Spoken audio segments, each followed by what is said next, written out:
क्या 50 घंटे में आ रही है एक और तबाही? बंगाल की खाड़ी से उठ रहा है तूफान। क्या है अपडेट, बताते हैं आपको।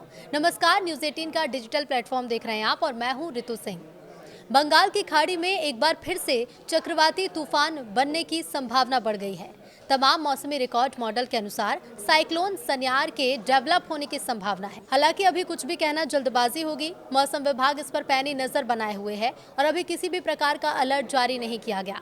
मौसम विभाग ने 5 राज्यों में बारिश का येलो अलर्ट जारी किया है।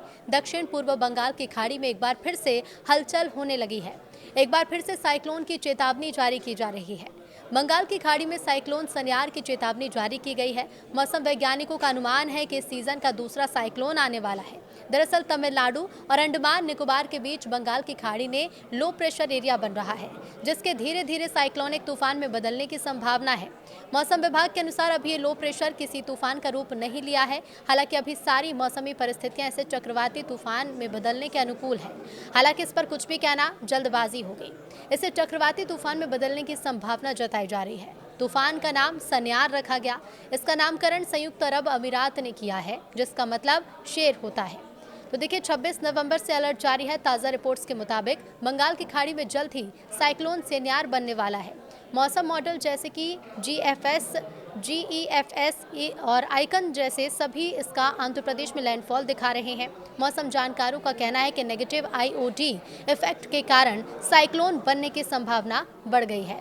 श्रीकाकुलम, विजयनगरम, विशाखापट्टनम, अनकापल्ली, काकीनाडा, कोनासीमा, एलुरु, गुंटूर, बापटला, प्रकाशम और नेल्लोर जैसे पूरे आंध्र जिले के 26 नवंबर से अलर्ट पर होने चाहिए। स्काईमेट वेदर के अनुसार शनिवार 21 नवंबर देर रात या फिर 22 नवंबर 2025 की सुबह दक्षिण पूर्वी बंगाल की खाड़ी और उससे सटे दक्षिणी अंडमान सागर के ऊपर एक निम्न दबाव क्षेत्र बनने की संभावना जताई गई थी।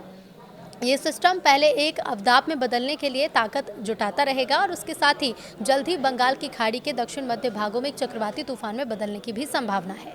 मौसम विभाग के मुताबिक भीषण तूफान का रूप लेने के बाद ये पूर्वी तट की तरफ बढ़ सकता है। इसकी वजह से तमिलनाडु, आंध्र प्रदेश और उड़ीसा में 27 और 29 नवंबर 2025 के बीच मूसलाधार बारिश की संभावना है। हालांकि मौसम विभाग ने यह भी कहा है कि 24 नवंबर के बाद किसी भी समय सिस्टम के डीप डिप्रेशन में चरण में पहुंचने के बाद तूफान के बारे में सटीक जानकारी मिल पाएगी। बता दें कि बंगाल की खाड़ी में ये तूफान डेवलप हो जाता है तो मॉनसून के बाद से सीजन का दूसरा सबसे बड़ा तूफान होगा। इससे पहले अक्टूबर 2025 के अंत में आंध्र प्रदेश में भीषण चक्रवाती तूफान मोंथा आया था। बता दें कि उत्तरी अंडमान सागर और उससे सटे बंगाल की खाड़ी में बनने वाली मौसमी प्रणालियां इस सीजन के दौरान ओडिशा और पश्चिम बंगाल के आसपास तूफान का रिकॉर्ड रखती हैं। हालांकि मौसमी प्रणाली भूमध्य रेखीय क्षेत्रों के निकट बन रही है और इसीलिए इसके तमिलनाडु और आंध्र प्रदेश की तरफ बढ़ने की संभावना है।